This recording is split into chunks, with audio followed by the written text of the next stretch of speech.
Donc, bonjour à tous. Donc on va faire une vidéo aujourd'hui sur les mouvements encore, donc translation, rotation, et surtout comment on caractérise les positions, vitesse et accélération dans ces mouvements. Donc là je suis resté générique, général, parce que vous vous souvenez qu'on a deux types de mouvements, donc translation et rotation, d'accord? Et donc les positions, les vitesses et les accélérations en fonction de ces deux types de mouvements vont pas être notées pareil, appelées pareil, et donc c'est pour ça que là je les ai pas notés. Par contre, ce qui est sûr, c'est que pour passer de la position à la vitesse, pour connaître la vitesse, il faut dériver par rapport au temps la position. C'est-à-dire que on a une position ici, on va atteindre une position là, on regarde comment ces deux positions, comment la position du solide a évolué en fonction du temps. Si je fais ça rapidement, la position a évolué vite. On a fait une distance par un temps rapidement. Donc la vitesse est élevée. Si on le fait lentement, on a bougé de la même distance, donc on a atteint la même position, mais dans un temps plus long. Donc la vitesse est plus lente. En ce qui concerne l'accélération, c'est comment évolue la vitesse. Là, j'accélère doucement. Là, j'accélère plus vite. L'accélération est plus élevée. Donc l'accélération, c'est comment évolue la vitesse dans le temps. D'accord? Donc c'est bien une dérivée par rapport au temps de la vitesse. Donc, on va commencer le cours. Donc, pour rappel, on a, donc comme je vous disais, les deux types de mouvements, translation et rotation. Donc, on commence par le mouvement de translation rectiligne uniforme. Donc ça, c'est un mouvement, donc comme le titre le dit, de translation qui est rectiligne, c'est-à-dire qu'on va tout droit, et uniforme, c'est-à-dire que la vitesse est constante. Donc là, dans le rappel, on vous dit que un solide S subit un mouvement de translation, d'accord? Donc là, ils disent quelconque rectiligne ou circulaire, par rapport à un repère R. Donc comme vous vous souvenez, on est toujours dans un repère, d'accord? Il faut toujours qu'on ait un référentiel d'observation. Et pour que donc le solide soit en translation, il faut que tous les points du solide aient la même vitesse par rapport au repère, d'accord? Donc on parle dans ce cas-là de vitesse linéaire et de vitesse de translation. Donc entre deux instants T1 et T2, on peut définir une vitesse linéaire moyenne. Donc c'est ce que je vous expliquais au tableau. On part d'une position x1, on atteint une position x2, donc on a bien une longueur, un delta x, et cette longueur, on l'a parcourue en un certain temps delta t. Donc quand on fait delta x sur delta t, on obtient bien une longueur des mètres par seconde. On est bien homogène à une vitesse, d'accord? Donc la définition du mouvement de translation rectiligne uniforme, c'est un mouvement donc, qui se réalise sans accélération vu que la vitesse est constante. D'accord? Il est noté souvent MTRU. Donc les équations du mouvement, qu'est-ce que c'est? Au final, les équations du mouvement, c'est les équations qui vont vous permettre de connaître la position quel que soit le temps. D'accord? Donc c'est une équation dans laquelle apparaît la variable temps. Et quand vous remplacez cette variable par sa valeur, vous trouvez la position. Idem pour la vitesse, et là, pour l'accélération, on n'a pas, vu que le mouvement est uniforme, donc l'accélération est nulle. Donc quand on regarde d'un petit peu plus près, d'accord, on voit que au final, la position x de t, ici, elle est donnée par une courbe linéaire, dont l'ordonnée à l'origine est x0, c'est-à-dire ce qu'on appelle la position initiale, d'accord? Le déplacement initial, on peut dire les deux. Moi, je préfère dire la position initiale. Au final, c'est la position où on se trouve quand on lance le chronomètre, c'est-à-dire à t0, quand t égale 0, à la référence du temps. D'accord? Donc à t0, on se trouve à x0. C'est pour ça que sur le graphique, bah, on est là à x0. Ensuite, on voit que l'équation horaire, bah, c'est tout simplement une équation linéaire, donc avec la vitesse v0 fois le temps. D'accord? Donc là encore, je vous invite à vérifier l'homogénéité des unités, en regardant les unités que vous avez à droite de l'égalité ici, et les unités que vous avez à gauche. Et vous allez voir que normalement, vous trouvez des mètres par seconde des deux côtés. Donc ensuite, la vitesse v0 ici, on est dans un mouvement uniforme, donc elle est constante, v0, c'est pour ça qu'on a une droite constante, et l'accélération est nulle. Ensuite, donc, on passe à... Alors, attendez, j'ai un petit souci là de... Tac, tac, tac. Voilà, on passe donc à un mouvement de translation rectiligne uniformément varié. Donc dans ce cas-là, la vitesse, elle n'est pas constante. Donc l'accélération n'est pas nulle. La vitesse évolue avec le temps.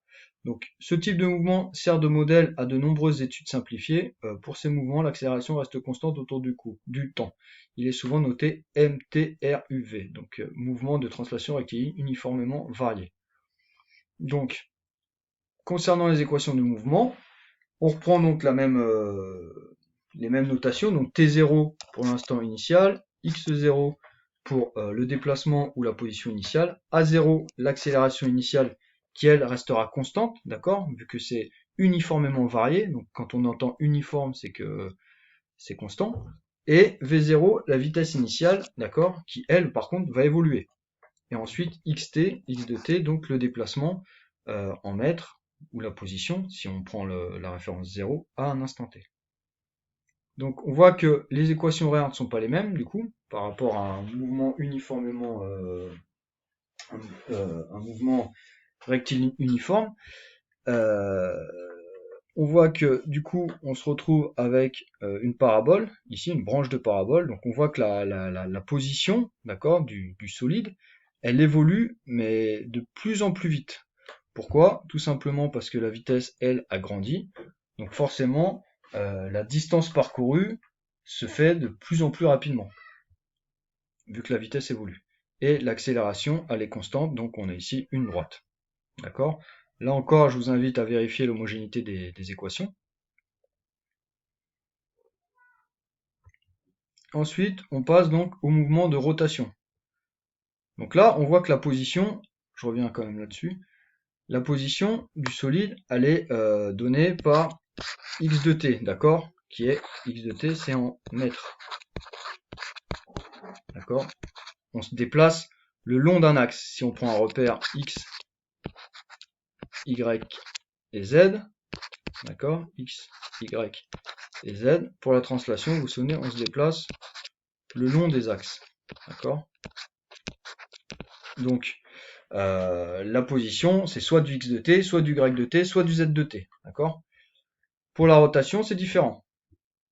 Parce que dans un mouvement de rotation, on ne parcourt pas des mètres, mais on parcourt donc des angles. Donc la position sera donnée par un angle θ, donc ça sera noté θ du temps. Donc là, un solide est en rotation d'axe fixe si les trajectoires de tous les points sont des cercles dont les centres sont sur une même droite, c'est-à-dire sur un axe de rotation. D'accord. Tous les points donc du solide ont la même vitesse de rotation. Donc on appelle ça une vitesse angulaire, d'accord, parce que tout simplement parce qu'on parcourt des angles. Donc entre deux instants T1 et T2, on peut définir une vitesse angulaire moyenne en radians par seconde, d'accord, radian donc c'est l'unité de l'angle, tout simplement comme tout à l'heure, parce qu'on a une position angulaire 1, une position angulaire 2, donc la différence des deux nous donne l'angle parcouru, cet angle parcouru en un certain temps, on a bien des radians par des secondes, d'accord. Donc ce qui est important de savoir faire, c'est de convertir les tours par minute en radians par seconde. Parce que souvent dans les exercices, souvent quand il y a des moteurs, on vous donne des vitesses de rotation en tours par minute. Donc c'est très simple, hein. Il suffit de prendre la valeur en tours par minute, de la multiplier par 2pi, qui est l'équivalent en radians d'un tour, et diviser par 60. En faisant la simplification, ça nous donne pi n divisé par 30. Voilà. Donc une vitesse angulaire, c'est donc la dérivée de la position angulaire. Elle se note oméga de t, donc oméga, la lettre grecque qui ressemble au W. Là encore, vous voyez, pour avoir la vitesse, on dérive la position. L'accélération angulaire, elle, c'est la dérivée de la vitesse angulaire, d'accord? Et donc la dérivée seconde de la position angulaire.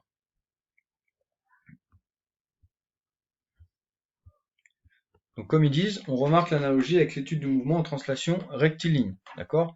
On se retrouve avec les mêmes choses, position, vitesse, accélération, et à chaque fois, on dérive la position pour obtenir la vitesse, et on dérive la vitesse pour obtenir l'accélération. Donc dans un mouvement de rotation uniforme, d'accord, l'accélération angulaire est nulle, encore, c'est rotation uniforme. Donc les équations du mouvement bah, c'est l'équivalent que pour le mouvement de translation, d'accord? On a bien une vitesse, une position angulaire, donc qui est égale à la vitesse fois le temps plus la position initiale, et une vitesse angulaire qui est constante.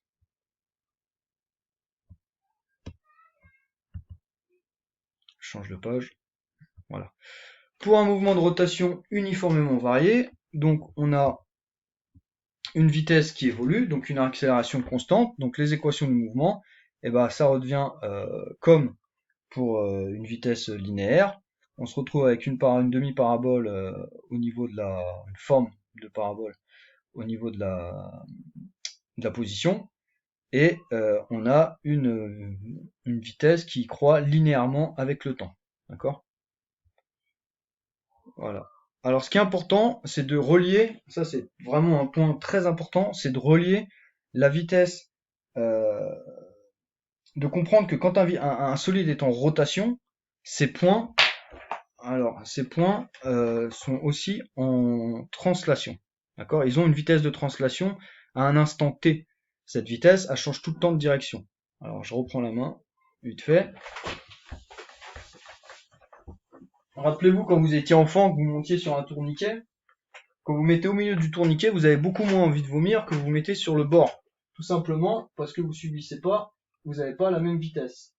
Si je prends un point O, centre de rotation d'un solide S, d'accord, que ce solide il tourne comme ça avec une vitesse oméga, d'accord, et que je prends un rayon, et bien tout simplement on a un profil de vitesse linéaire comme ça.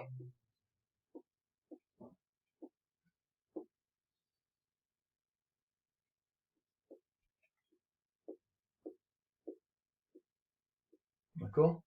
Et là on a V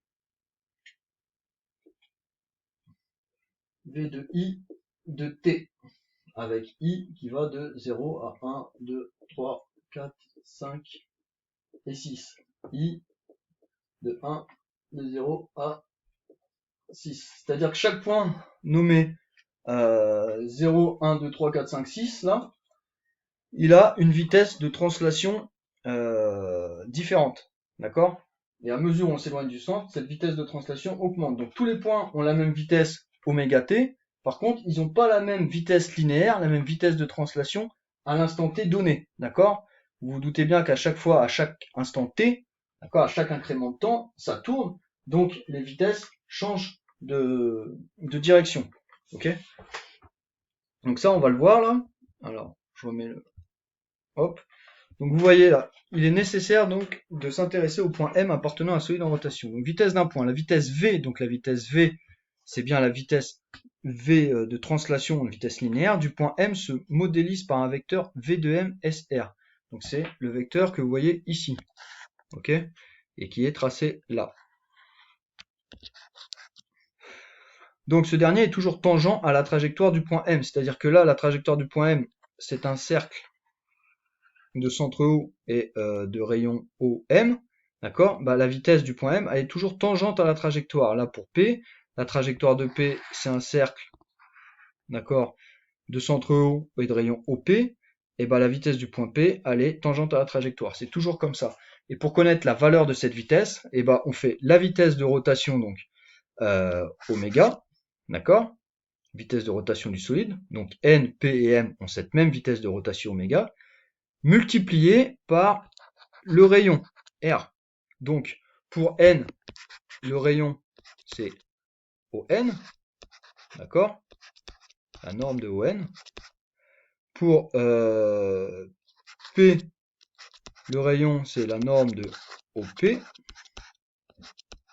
d'accord, et pour M, le rayon, c'est la norme de OM.